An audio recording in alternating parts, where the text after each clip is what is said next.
खरीदा फिश क्या ये वाला इसका कैसे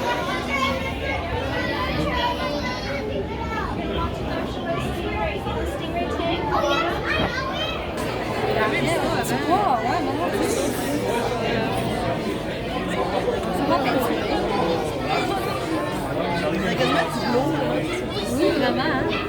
C'est vraiment doux, la mienne.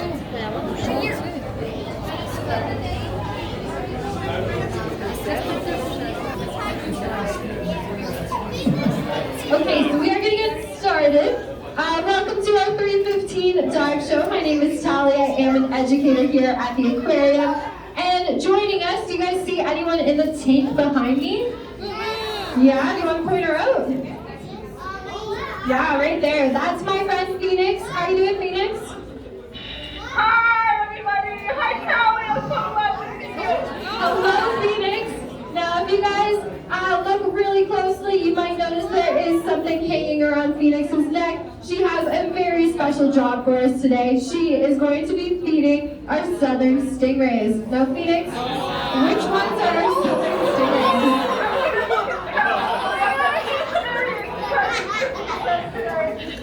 This one, and that one, and that one, and that one over there.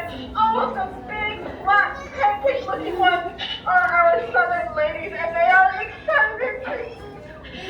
They must be super excited about what's in that bucket. Now, Phoenix, what's on the menu for this afternoon? Well, today is Saturday, and it's a bit of a cheat day for these ladies because they're eating mahi. They really like mahi, but all of that pink stuff is shrimp, and shrimp is their absolute favorite. It's like candy for them, so they're having a little bit of a cheat day today. Now, some of the stingrays inside this tank are actually quite spoiled. They definitely know which foods are their favorite by now. And so these southern stingrays, they're probably the pickiest stingrays that we have here at the aquarium. Their two favorites, we would say, are squid and shrimp. But Phoenix, what do these girls do if they don't like what you're giving them? Phoenix, Yep. what do the southern stingrays do if they don't like what you're giving them? They spit it right back at my face. These ladies do not have good table manners. They are quite spoiled here at the aquarium, so they are going to be very, very happy about that shrimp that's at the bottom of her bucket. Now, we do have 4 different types of stingrays inside our Ray Bay exhibit. Now, these little guys, these cow-nose rays, the small little gray ones up front, they're kind of known as the pigs of this exhibit. Now, despite them being fed every few hours inside the shallow end, they constantly come up to our divers underwater to try and steal our southern rays food. So if you see Phoenix kind of pushing them away a lot, don't be alarmed. They do get fed upstairs by another one of our divers. It's just not their feeding time at the moment. Now, Phoenix, Yep. how did the cow-nose rays get their name? How do they get their name? Yeah. Well, somebody who was obviously away from the land for a long time decided that that indentation on the front of their face with those flaps looked like a cow's nose. I don't really see it. Do you see it? No, not really. Now, another one of our stingrays that we have here is our rough-tailed rays. They look pretty similar to our southern rays, but they are both male and they are quite a bit larger. There's actually one directly to her right, that one with the shorter tail. You guys see that one over there in the corner? Now, Phoenix, Yep. what happened to that guy's tail? What happened to Max's tail? The one behind me, well, he ran into a bit of an accident with our sawfish in Dangerous Lagoon. It wasn't aggressive or anything. He just kind of got in the way, and he hurt his tail pretty good. We ended up amputating it for his safety, and he's been resting here at Ray Bay since. Now, I always like to point that out because we did bring him into our Ray Bay exhibit with the rest of our stingrays. At the moment, we only have one other rough-tailed ray that's inside Dangerous Lagoon. But Max over here has healed completely fine. He is happy, he is healthy. And right now, he's actually one of our record breakers. He's actually the heaviest stingray that we have here at the aquarium now. Phoenix, how much does he weigh? He is a heavy boy. He weighs around 240 pounds, so he is big. And the coolest part is that he actually has no bone.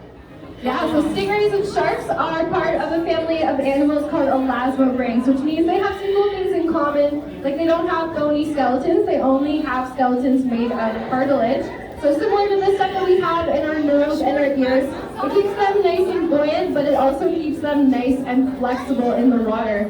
Now that 240 pounds, it is pure cartilage and muscle, so he is quite impressive. Now, Phoenix, where is our other reptile ray at the moment? Oh, Grandpa is a tank. I'm not sure if I can see him. He doesn't really like to spend a lot of time out here in the open. So most of the time he's taking his grandpa naps behind this rock over here.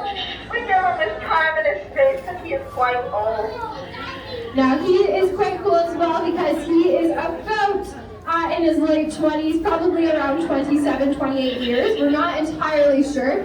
However, for a stingray that generally only gets to about 25, 30 years, he is very impressive as well. So that is why Phoenix is calling him our grandpa's stingray in there. Now, Phoenix, I haven't seen any of our spotted eagle rays at the moment, so where are they hiding? Yeah, our spotted eagle rays are actually up at the surface right now in the shallow area. And they're getting fed at the same time as our southerns are getting fed down here. Why do they get fed at the same time? Well, our spotted eagle rays are not only beautiful, but very, very smart and clever. And they figured out a way to steal food from everybody in the tank. So, to make sure they don't steal food, yes, hello. To make sure they don't steal food from our southerns, we feed them up at the surface at the same time. Now, Phoenix, I have heard a rumor from the dive team that our divers frequently get bit by stingrays. Is that true? All the time. I think I've gotten a little bit better since I started this job, but I do still get bitten occasionally. No, they don't mean to bite me. Their mouth is on the bottom and their eyes are on top. So sometimes my fingers smell really yummy and I get a little nibble. But I do have all 9 of my fingers, so everything is good and happy. Now, believe it or not, it's actually not this tank that our dive team has to worry about. It is another tank that you guys might not have thought of. Phoenix, which tank do you actually get bit the most in? Well, I'm sure a lot of you guys are thinking it's Dangerous Lagoon, and you'd be very wrong. That's my favorite tank. The one we get bitten in the most is actually Rainbow Reef. So that's the tank before the shark tank, with all of the beautiful little rainbow-colored fish. And Phoenix, what is in your hands at the moment? In my hand? Yeah. I found someone's sunglasses. I'm sure they're waiting at the surface for their sunglasses. No. I don't know what to do with them. I don't know what to put them on the floor. I'm not sure. It is something that happens quite a lot here at the aquarium. When you guys are finished and you're walking through, we do have a deep end where you can actually touch the stingrays up at the shallows and the deep wall. Now, a lot of people tend to lean over this wall with sunglasses on the top of their head. So you'd be very surprised how many sunglasses Phoenix probably has in her collection right now. So if you guys are ever at the top touching our rays, we do recommend taking your sunglasses off the top of your head before leaning over the tank. Our dive team does appreciate it. They are Ray-Bans, so I'm pretty excited about them. Now, Phoenix, should we attempt a little wall feed here with all of that shrimp? We can try. They sure do like shrimp, so looks like they'll be excited. Alright, she's going to try and bring up a couple of our southern rays so you guys can see what it looks like underneath. Maybe you can get a quick glimpse of some of those teeth that she was talking about.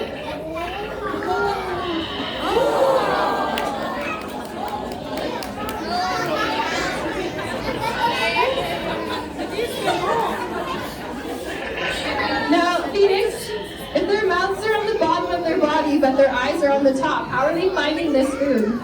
Well, a little bit is a sense of smell. They do have a good sense of smell, but it's not what they actually rely on in the wild. Now, stingrays also have a sixth sense that we don't have. It's called echolibor.